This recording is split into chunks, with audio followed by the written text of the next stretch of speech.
থাকার কারণে আমি পাকা বাড়ি দিতে পারি না, তার জন্য এই গাছের তলাতে বসে বসে কান্দি। মারওয়ান ভাবলো এই মেয়েটার টাকার লোভ আছে, একে দিয়েই কাজটা করাতে হবে। কিন্তু যে মেয়েটা বসেছিলেন ওই মেয়েটার নাম কি কেতাবে লিখছেন বাবা, ওই মেয়েটার নাম হইল মাইমুনা কুটনি।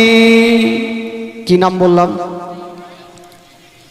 মাগো কাউরি নাম থাকলে রাগিয়েন না, বক্তব্যের মধ্যে বলছি।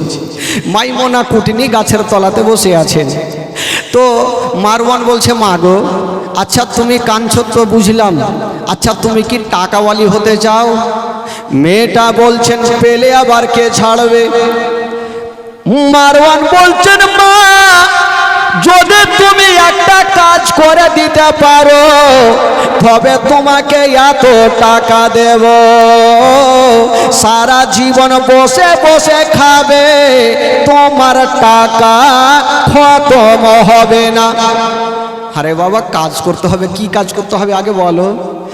মারওয়ান বলছেন মা গো, শুনেছ মদিনাতে ইমাম হাসান থাকে, ওই ইমাম হাসানকে যদি তুমি মারতে পারো তোমাকে প্রচুর টাকা দেব। মারওয়ানের মনের ধারণা ইয়াজিদ আমাকে টাকা দিবে আর আমি অর্ধেকটা মাইমুনাকে দিব, তাহলে কাজটা হয়ে যাবে, অর্ধেকটা ফ্রি ফ্রি লাভ। তো মাইমুনা বলছে বাবা যে এই কথা বলেছ আর বলিও না, কারণ ইমাম হাসান এত ভালো মানুষ আর আমি এত ভালো মানুষকে মারবো, আমি পারবো না। মারওয়ান বলছেন মা গো, তোমার ডিসিশন এখন নেওয়া চলবে না, তুমি বাড়ি যাও মা, একটা রাত তোমাকে সময় দিলাম, সকাল বেলাতে আবার গাছের তলাতে এসে আমাকে বলবে। মেয়েটা বলছেন ও গো মারওয়ান, ইমাম হাসান এত ভালো মানুষ, নবী বংশের ছেলে, আর এত সুন্দর ছেলেকে মারতে বলছো, আমি কোনো মতে মারতে পারবো না। এত ভালো মানুষ আমি মারবো?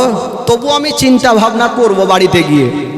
মাইমুনা বাড়ি গেছেন, বিছানাতে শুয়ে আছেন আর ওই কথাটা ভাবছেন, আল্লাহ যদি আমি ছলে বলে ওই মারওয়ানের কথা শুনে ইমাম হাসানকে মেরে দিই তবে প্রচুর টাকা পাবো।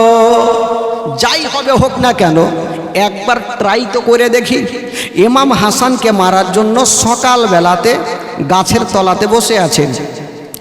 মারওয়ানা হাজির, মাগো ডিসিশন কি বলো? মাইমুনা বলছেন বেটা আমি রাতারাতি ডিসিশন নিয়েছি, ইমাম হাসানকে আমি মারব।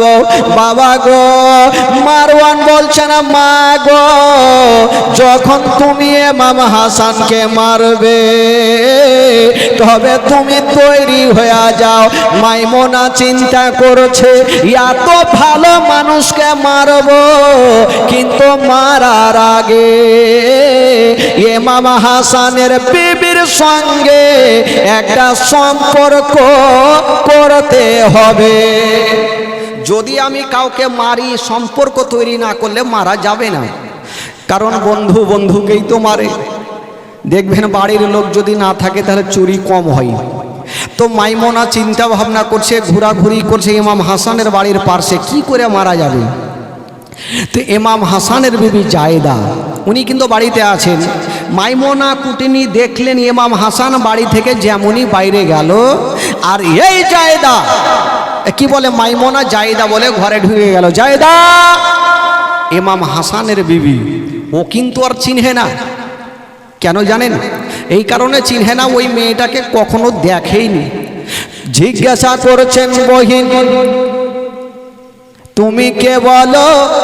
মাইমুনা বলছেন আমাকে বহিন বলো না, আমি তোমার মাসি হলাম। আচ্ছা মাসি হলে ঠিক আছে, ব্যাপারটা কি বলেন? আচ্ছা জায়েদা আচ্ছা তোমার স্বামী কোথায় আছে একটু বলো তো। বলে আমার স্বামী তো একটু আগে বাইরে গেল। ও দেখলো, অথচ তাও জিজ্ঞেস করছে শুধু একটা সম্পর্ক তৈরি করার জন্য। তো জাহিদা বলল দেখো আমার স্বামী তো একটু আগে বাইরে গেল। বলে ঠিক আছে, আমি অনেক দিন থেকে চেষ্টা করলাম তোমার স্বামীকে দেখবো, দেখা হলো না। আচ্ছা বলো তো, আমি কিছু আনতেও পারলাম না, তোমার স্বামী কি খেতে ভালোবাসে? বললো আমার স্বামী তো সব থেকে মধু খেতে ভালোবাসে। এই কথা বললেন। এবার ওই মাইমুনা এক পা দুই পা করে মারওয়ানের কাছে হাজির হয়ে গেল। মারওয়ান গো, দেরি করো না, তুমি আমাকে মধু দিয়া দাও। বাবা গো, এবার মধু দিয়া দেওয়া হইল। আর ওই মধুতে এক রকমের বিষ মিশিয়ে দেওয়া হইল। বাবা গো, মধুর রং হইল এত বিষ দিয়েছেন বাবা, ওই মধুখানা জামের মতো কালো হয়ে গেল। মাইমুনা বলছেন বেটা ও গো মারওয়ান, যদি ইমাম হাসানের বিবি আমাকে জিজ্ঞাসা করে মাসি গো মধুর রং হয় লাল, কালো কেন হইল, আমি কি বলবো? মারওয়ান বলছেন মা গো, যদি তোমাকে জিজ্ঞাসা করে তখন তুমি বলে দিও এটা হইল বিদেশি মধু। এটা এই জায়গার মধু না, এটা হচ্ছে বিদেশি মধু। দেখেন কত চক্রান্ত করছেন ভাই। মাইমুনা বলল ঠিক আছে। এবার ওই মধুখানা নিয়ে বিষ মিশিয়ে মধুখানা নিয়ে বাড়ির আশেপাশে ঘুরছে।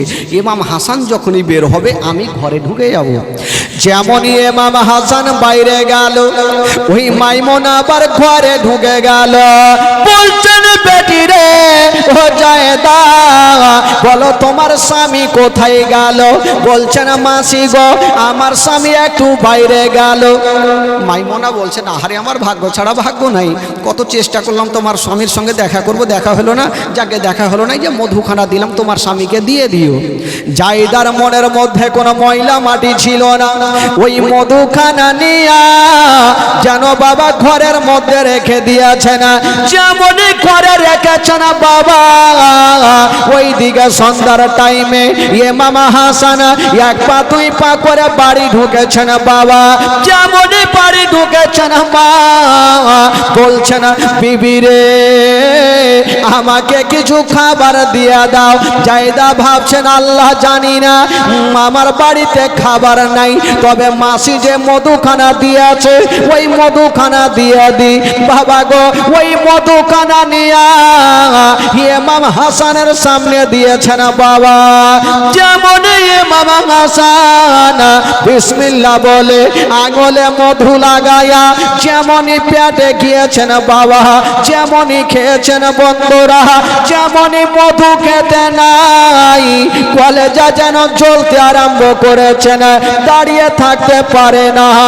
ইমাম হাসান বলছেন বিবি তুমি আমাকে মধু দিয়েছ না বিষ দিয়েছ, আমার কলেজা জ্বলে যাচ্ছে, আমি আর থাকতে পারি না।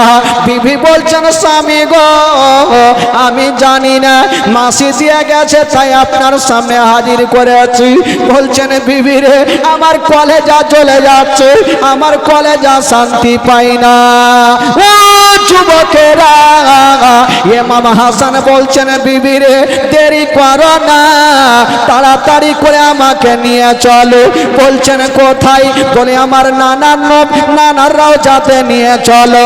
বিবি সাহেবা স্বামীকে ধরে নিয়া যেমনই নবীর রওজাতে গিয়েছেন বাবা, যেমনই বিসমিল্লাহ বলে নবীর রওজাতে হাতখানা দিয়েছেন, সঙ্গে সঙ্গে বিষখানা পানি হয়ে গেল। জোরে বলুন। নবীর রওজাতে হাত দিলেন, বিষ সঙ্গে সঙ্গে পানি হয়ে গেল। মাইমুনা দূর থেকে দেখছে এত কষ্ট করে বিষ দিলাম পানি হয়ে গেল, আমার কাজ কিন্তু হইল না। আবার হাজির হয়ে গেল মারওয়ানের কাছে, মারওয়ান তুমি বিষ দিয়েছো না পানি দিয়েছো? কিছুই কাজ হলো না। বলছে ঠিক আছে আবার দাও। আবার খেজুরের সাথে দিয়েছিল বাবা গো, ওই খেজুর খানা নিয়া আবার যেন ঘরে ঢুকে গেল। বলছেন জায়েদা সেই দিন তোমার স্বামীর সঙ্গে দেখা হলো না, আজকে বোধহয় দেখা হবে। জাহিদার মনের মধ্যে কোনো ময়লা মাটি নেই যে এই মেয়েটা আমার স্বামীর জীবনটা নিতে আসছেন। উনি ভাবছেন যে হয়তো আমার স্বামীর সঙ্গে দেখা করতে আসছেন। বলছে মাসি গো, আপনি মধুটা দিয়েছিলেন, আমার স্বামী খাওয়ার পরে কলেজা জ্বলতে লেগেছিল। বলছে আহারে, হয়তো ওটা বিদেশি মধু, তার জন্য হয়তো সহ্য করতে পারেনি। আচ্ছা এক কাজ করো, এই যে খেজুর খানা নিয়ে এসে একটু দিয়ে দিও। জাহিদার সাথে ভাবতে পারলেন না, খেজুর খানা আবার রেখে দিলেন। সন্ধ্যার টাইমে ইমাম হাসান বাড়িতে ঢুকে গেল। বিবি সাহেব আবার খেজুর খানা নিয়ে স্বামীর সামনে হাজির করেছেন। আবার একটা খেজুর ইমাম হাসান বিসমিল্লাহ বলে খেয়েছেন। বাবা আবার কলেজা জ্বলতে আরম্ভ করলো। বলছেন বিবি রে, আর দেরি করো না, তাড়াতাড়ি করে আমাকে নিয়ে চলো। আবার নানার রওজাতে যেমনই গিয়েছেন বন্ধুরা, যেমনই হাতখানা দিয়েছেন, আবার সঙ্গে সঙ্গে 20 খানা পানি হয়ে গেল। কোনো কেতাবে লিখছেন 5 বার, কোনো কেতাবে লিখছেন 7 বার বিষ দেওয়া হয়েছিল। প্রত্যেকবার বিষ পান করে নবীর রওজাতে হাত দেয়, বিষ পানি হয়ে যায়, কোনো কাজ করে না। কিন্তু শেষের সময় একটা বিষ দিয়েছিল বাবা, যে বিষখানা পান করার পর নানা রওজা পর্যন্ত যেতে পারেনি। সেটা বিষের নাম কি জানেন? আপনারা শুনেছেন বিষের নামটা?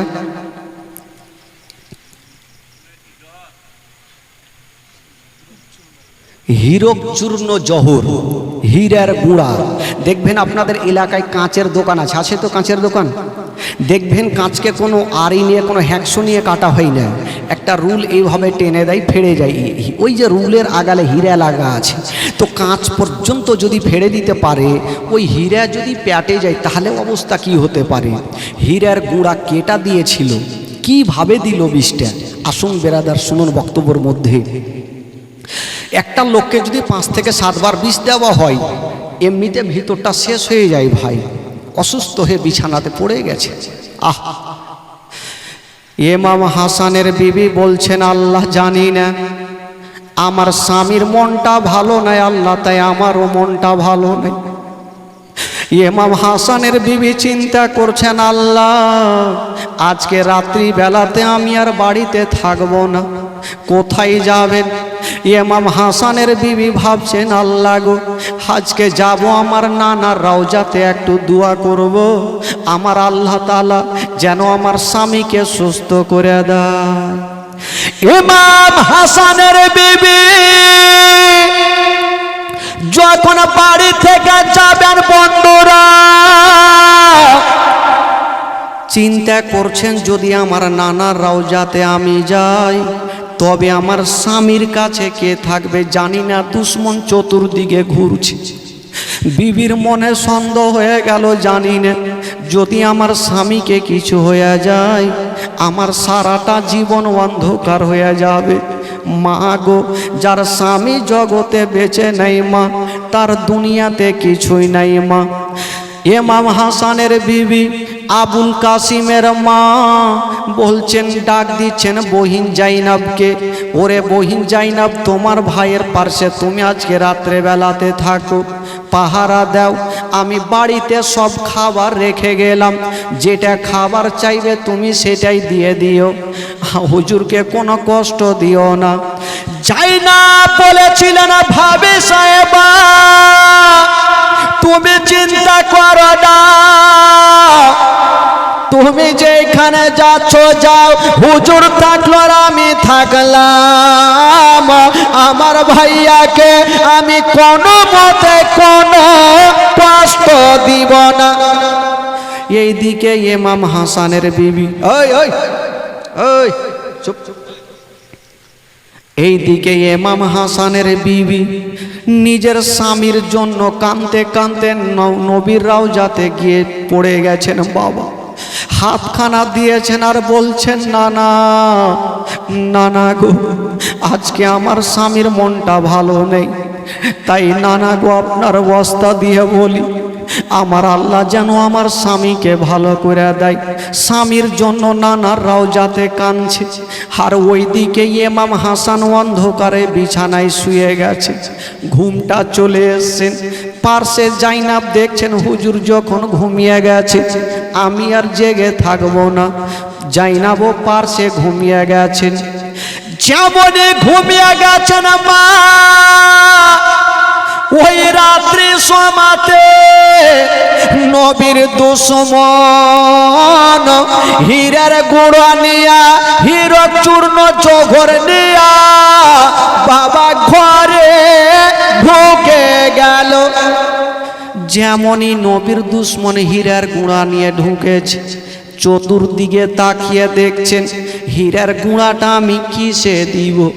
ভাতে দেওয়া যাবে না, নচেত বুঝে যেতে পারে তরকারিতে দেওয়া যাবে না, ধরা পড়ে যাব। হীরার গুঁড়া কিসে দিবে? নবীর দুশ্মন চতুর্দিকে তাকিয়ে দেখছেন একটা পানির কলসি রাখা ছিল। কলসি বুঝলেন তো, ওই যে পানির সোরাহা কলসি বাবা সুন্দর করে রাখা আছে, আর গিরহা বাঁধা আছে একটা কাপড় দিয়ে।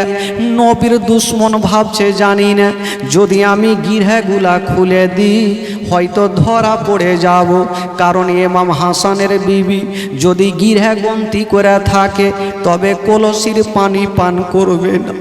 হায়রে নবীর দুশ্মন ওই হীরার গুঁড়া নিয়া দেখছেন বাবা গো, ইমাম হাসান একদিকে ঘুমিয়ে আছেন, জাইনাব একদিকে ঘুমিয়ে আছেন মা, আর হীরার গুঁড়া নিয়া নবীর দুশ্মন চিন্তা করছেন আল্লাহ গো আমি এই হীরার গুঁড়া কিসে দেব?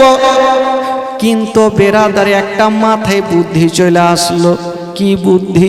ওই হীরার গুঁড়া নিয়া যে কলসিতে বাবা গো কাপড় দিয়ে মুখটা বাঁধা ছিল, হীরার গুঁড়া যেন বাবা গো ওই গামছাতে কাপড়ে ঘুষতে আরম্ভ করেছে।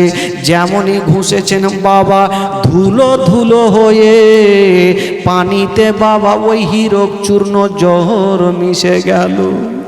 নবীর দুশ্মন বুঝে গেল আমার কাজ হয়ে গেছে। যেমনই বাড়ি থেকে বের হতে যাবে দুটা পায়ে টাচ হইল, আর ইমাম হাসানের ঘুমটা ভেঙে গেল। যেমনই ভেঙেছেন বাবা বলছেন বহির জাইনাব রে তাড়াতাড়ি উঠে যাও বহিন, আর ঘুমাবার সময় নাই। জাইনাব উঠে দেখছেন ইমাম হাসান বিছানাতে বসে আছেন, আর চোখ দিয়ে চরচর করে পানি ঝরছেন। বলছেন ভাইয়া গো আপনি উঠলেন কেন? আর উঠেছেন সেটা তো বুঝলাম, আপনার চোখ দিয়ে কেন পানি ঝরছে? বাবা গো ইমাম হাসান বলছেন বহির জাইনাব তুমিও ঘুমিয়েছিলে আর আমিও ঘুমিয়েছিলাম, আর ঘুমের মধ্যে আমি একটা স্বপ্ন দেখলাম। আপনি স্বপ্ন দেখলেন হুজুর? কি স্বপ্ন দেখলেন বলুন একটু। ইমাম হাসান বলছে বহিন আমি স্বপ্নের কথা বলবো, অবশ্যই বলবো, তবে আমার ভিতরখানা শুকিয়ে গেছে, কলেজা কি বলে আপনার গলা শুকিয়ে গেছে। যদি বহিন পারো আমাকে এক লোটায় এক পেয়ালা পানি দিয়ে দাও। জাইনাব দেখছেন চতুর্দিকে আমার ভাবি পানি রেখেছে কিনা, দেখছেন পানির সোরা হাতে কলসিতে মুখটা বাঁধা পানি। জাইনাব বলছেন হুজুর আপনি পানি চেয়েছেন, আপনাকে পানি দেব, না করব না, তবে হুজুর একটা কথা, যেই কলসিতে পানি আছে এই পানিটা হলো ঠান্ডা রাতের পানি, বাসি পানি। আপনি 5টা মিনিট সময় দেন, আমি এই লোটা নিয়ে যাব আর বাইরের থেকে টাটকা পানি এনে আপনাকে দিব। এই কথা বলে দিয়া চাই না বাবা গো খালি লোটা নিয়া যেন বাবা পানি আনতে গেছেন বাইরে। যেমনই পানি আনতে গেছেন বাবা একটা গেট দিয়ে বহিন জাইনাব বের হইল, আর অন্য গেট দিয়ে ইমাম হাসানের বিবি যে নবীর রওজা ধরে জালি ধরে কাঁদতেছিল। সকালবেলাতে কিন্তু বাড়ি ঢুকেছেন, দেখছেন ইমাম হাসানের চোখ দিয়ে পানি, যেন বিছানাতে বসে বসে কাঁদছে, বলছে স্বামী গো, ও গো আমার মাথার তাজ, আপনাকে তো ভালো রেখে গেলাম, কিন্তু আপনি কাঁদছেন কেন বলুন? ইমাম হাসান বলছে বিবি রে, আমি সব তোমাকে বলবো, আগে এক কাজ করো, এক পেয়ালা আমাকে পানি দিয়ে দাও। ইমাম হাসানের বিবি বলছেন স্বামী গো, আমি তো এখানে জাইনাবকে বসিয়ে গেলাম, আমি তো পানি রেখে গেলাম, হুজুর আপনাকে পানি দেয়নি? বলল না, আমার জন্য একটু টাটকা পানি আনতে গেছে। ইমাম হাসানের বিবি বলছেন হায় আল্লাহ, আমি পানি রেখে গেছি আর পাগলি টাটকা পানি আনতে গেছে। ঠিকই হুজুর, চিন্তা করবেন না, জাইনাব পানি আনছে আনুক, ততক্ষণ একটু আমি পানি আপনাকে কলসি থেকে দিয়ে দিচ্ছি, আপনার গলাটা ভিজে যাবে। আর জাইনাব যখন পানি আনবে আপনি আসুদা করে পানি পান করবেন। আবুল কাসিমের মা জানে না এ কলসির পানি নাই, বিষ হয়ে গেছে। একটা একটা করে যে গিরহাটা খুলছে বাবা, দেখছেন 7টা গিরহা দিয়েছিল, গিরহাটা ওই মতোই ধরা আছে। বিবির মনে সন্দেহ হইল না। বাবা গো গিরহাগুলা খুলে এক পেয়ালা পানি ঢেলে বলছে স্বামী গো, এখান থেকে এক পেয়ালা পানি পান করেন। গলাটা ভিজিয়ে এলেন। বহিন জাইনাব যখন পানি আনবে তখন আসুধা করে পানি পান করবে। ইমাম হাসানকে নিজের হাতে বিবি দিচ্ছেন, স্বামী গো পানি পান করে। ইমাম হাসান 5 থেকে 7 বার বিষ পান করে, শরীরটা ভালো নেই, কিন্তু বেরাদার বিবির হাতে পানি নিয়ে যেমনই মুখে দিয়েছেন বাবা, যেটা দিয়ে পানি ভিতরে গেছে বাবা যেন ওই রাস্তা পর্যন্ত জ্বলে যাচ্ছে। বলছে বিবি তুমি আমাকে বিষ দিলে না, পানি দিলে না, বিষ দিয়েছো। বলছে স্বামী গো আমার কোনো সন্দেহ নেই, আমি নিজের হাতে গিরহা দিয়েছি, এখন 7টা গিরহা আছে, গিরহা কেউ খুলেনি। ইমাম হাসান বলছে বিবি রে না, আমি জানি এই কলসির পানি আর পানি নাই, বিষ হয়ে গেছে। বিবি সাহেবা মাথায় হাত দিয়েছে, আল্লাহ জানি না এই কলসিতে কে এমন বিষ মিশিয়ে দিল। ইমাম হাসান ছটপট করে জমিনে পড়ে গেছে।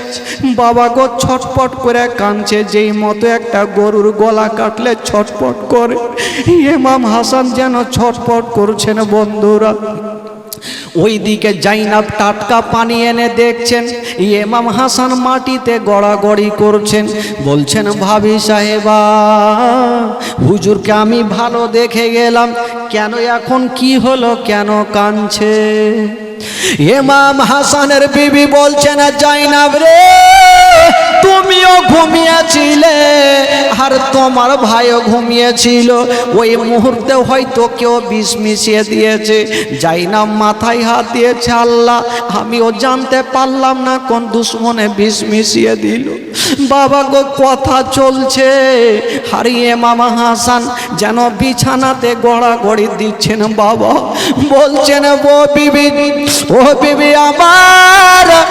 আমার বেটা আবুল কাসিমকে একবার ডাকো, আমার কলেজা খানা জ্বলে যাচ্ছে, আমি আর সহ্য করতে পারি না।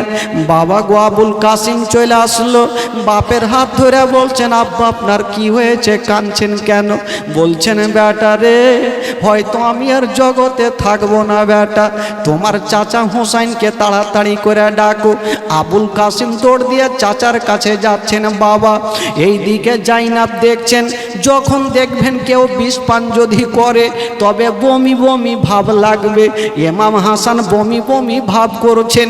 জাইনাব মনে করছেন হুজুরকে আমি মাটিতে বমি করতে দিব না, একখানা ঘরে গিয়ে সুন্দর থালা নিয়ে এসে হুজুরের সামনে রেখে দিচ্ছেন। হুজুর গো আপনি মাটিতে বমি করবেন না, এই যে থালা আপনাকে দিলাম আপনি থালাতে বমি করুন। ইমাম হাসান বমি করছেন। বাবা গো কোনো খাবার উঠে আসে না, শুধু পানি পানি বেরিয়ে আসছেন। জাইনাব মনে করছেন আল্লাহ হুজুর যখন বমি করে তবে খাবার না আসে না, শুধু পানি কেন আসে? থালা খানা নিয়া যেমন নজর করে দেখছেন বাবা, ওই থালাতে শুধু পানি নাই, ওই পানির মধ্যে কলেজার টুকরো টুকরো কেটে কেটে বেরিয়ে গেছে, কলেজা টুকরো টুকরো হয়ে বেরিয়ে গেছে। জাইনাব কাঁদতে লেগেছে, মাটিতে গড়াগড়ি দিতেছে। ইমাম হাসানের বিবি বলছেন, বহিন জাইনাব তুমি কাঁদছো কেন?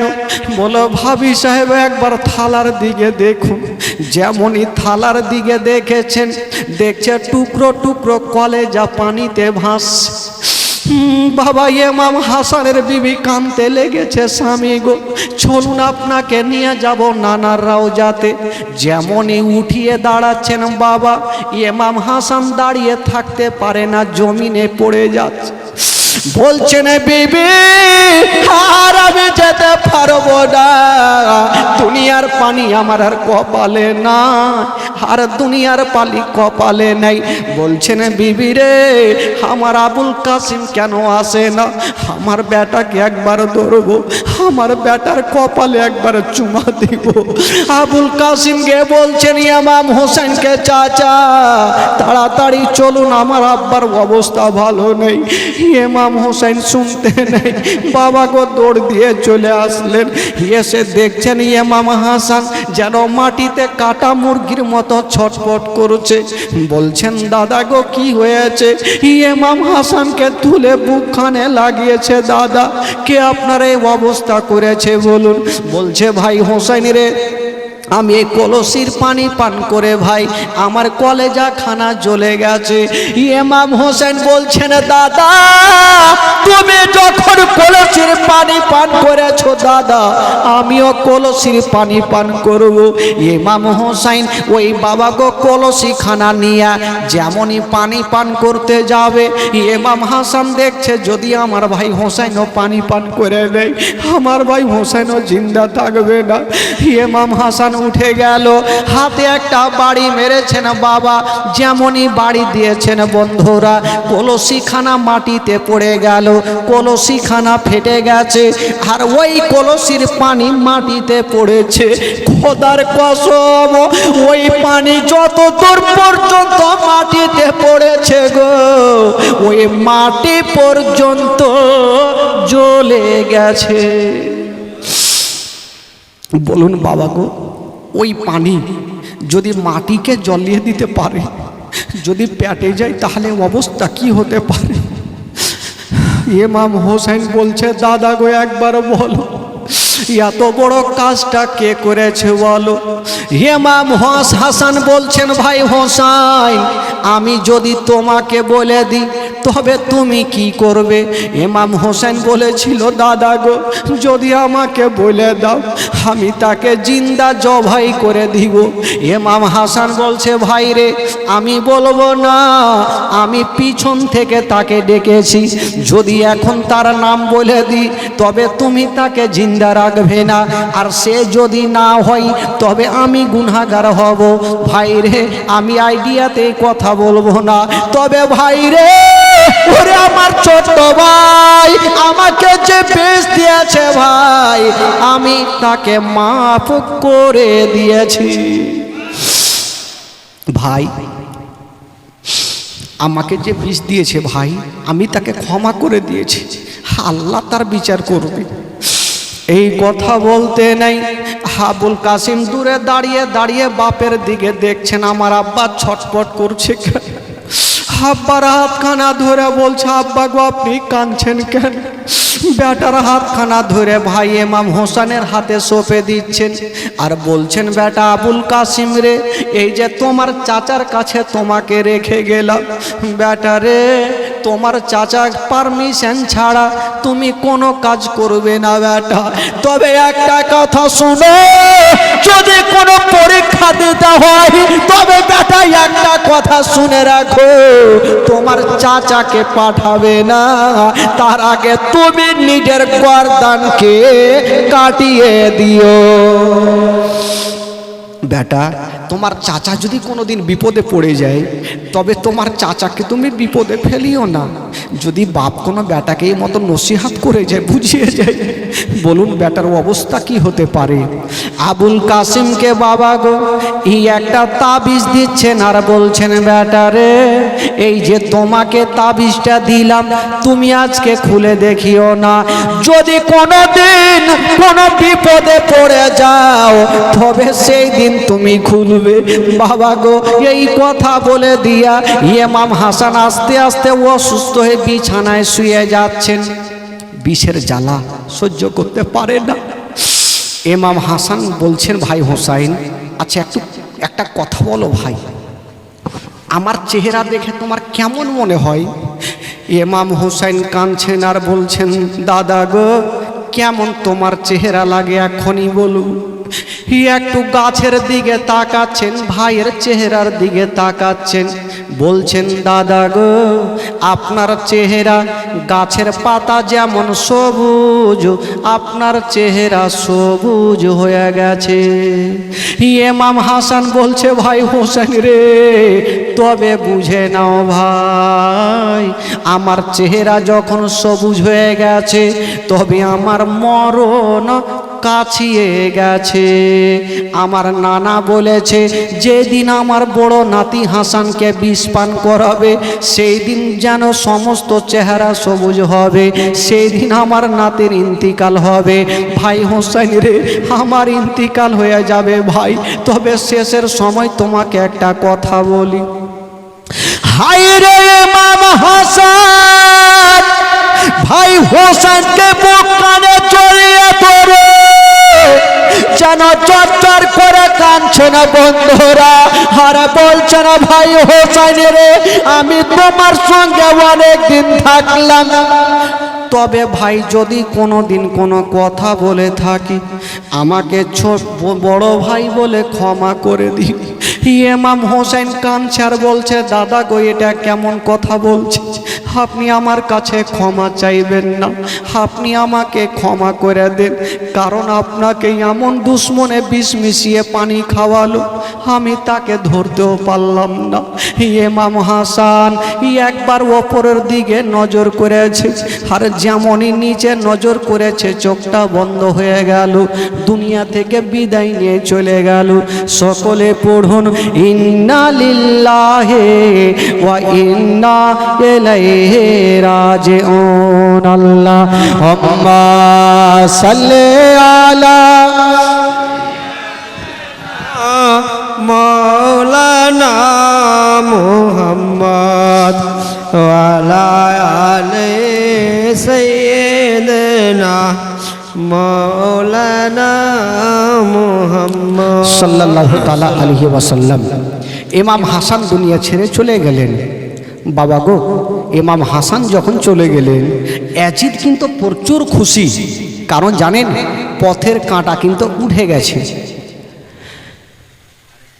ইয়াজিদ এবার চিন্তা করলে একটা লোক গিয়ে বলছেন, ওগো ইয়াজিদ, ইমাম হাসানকে তুমি সরিয়েছো কিন্তু ইমাম হোসেন এখন পর্যন্ত আছে।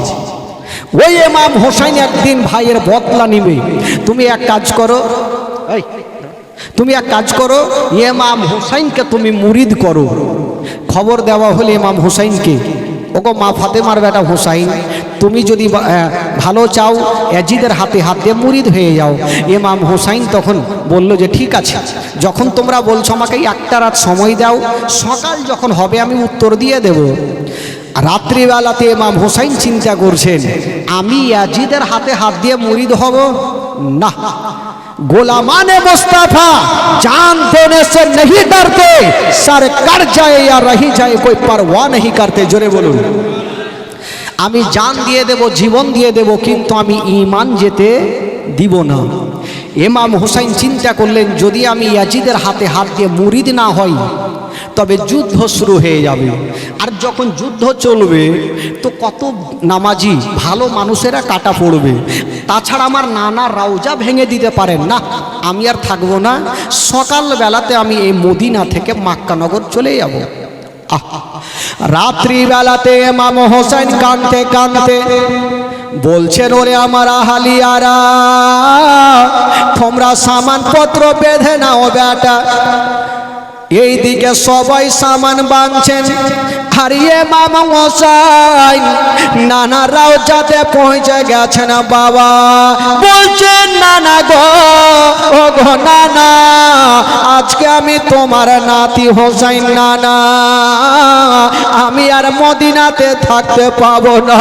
নানা গো শেষের বারের মতো আমি নানা তোমারাও যা জিয়ারত করতে এসেছি নানা।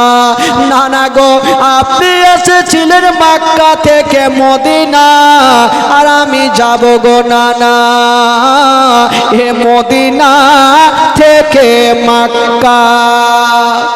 নানা গো আপনি এসেছিলেন রাত্রি বেলাতে আর আমি যাব নানা কালকে সকাল বেলাতে।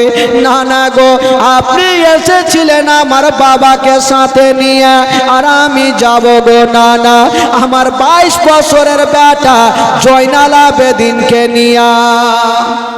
নানা রওজা কেঁদে জিয়ারত করে বাড়ি যাচ্ছেন। ভোরের টাইমে বেটা আলী একবারকে ডাকছেন, বেটা রে বেটা যা বেটা শেষের সময় একবার মদিনার মসজিদে আজান দিয়ে দে বেটা। আলী একবার ফজরের আজান দিয়েছিলেন বাবা। আসসালা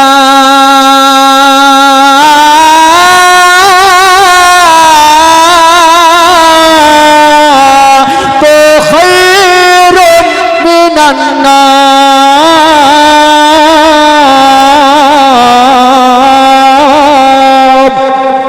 আজান দিলেন, নামাজ পড়লেন। নামাজ পড়ার পরে 72 জন কাফেলা মদিনাকে ছেড়ে দিয়ে মক্কার রাস্তা ধরলেন বাবা। মক্কাতে যেমনই পৌঁছে গেলেন তো নবীর কি বলে জাহানেওয়ালারা অনেক ছিলেন মক্কাতে। তারা ভাবলো নবীর নাতি এসছে, আমরা খুব খুশি। তারা ইমাম হোসেনকে পেয়ে অত্যন্ত খুশি হয়ে গেল। থাকতে লাগলো বাবা গো। ইমাম হোসেন থাকে, দিন যায় সময় কাটে, দিন যায় সময় কাটে। ইমাম হোসেন যে বাবা গো মদিনা থেকে মক্কা আসলো এই খবরটা পৌঁছে গেল কুফা শহরে। তো কুফার মানুষেরা চিন্তা করলো যে ইমাম হোসেন মদিনা থেকে মক্কা এসেছেন, যদি আমাদের কুফাতে চলে আসতো তাহলে খুব ভালো হইতো। বাবা গো চিঠি লিখতে আরম্ভ করলেন। একখান করে করে 150 খানা চিঠি লিখেছেন। এই জন্য তো কবি লিখেছেন বাবা 150 খানা চিঠি দিয়া কুফাটাকে ধোকা দিয়া। 150 খানা চিঠি দিয়া কুফাটাকে ধোকা দিয়া। আবার তারাই শেষে শহীদ করে এ তো জিদের কোচরণ। ইমাম হোসেন শহীদ হলো নানার উম্মতের কারণ। ইমাম হোসেন শহীদ হলো নানার উম্মতের কারণ। একখান করে করে কয়খানা চিঠি লিখলেন বাবা? আচ্ছা চিঠি কোথায় থেকে লিখলেন? কারা লিখলেন? জোরে বলুন কারা লিখলেন? কুফাবাসী।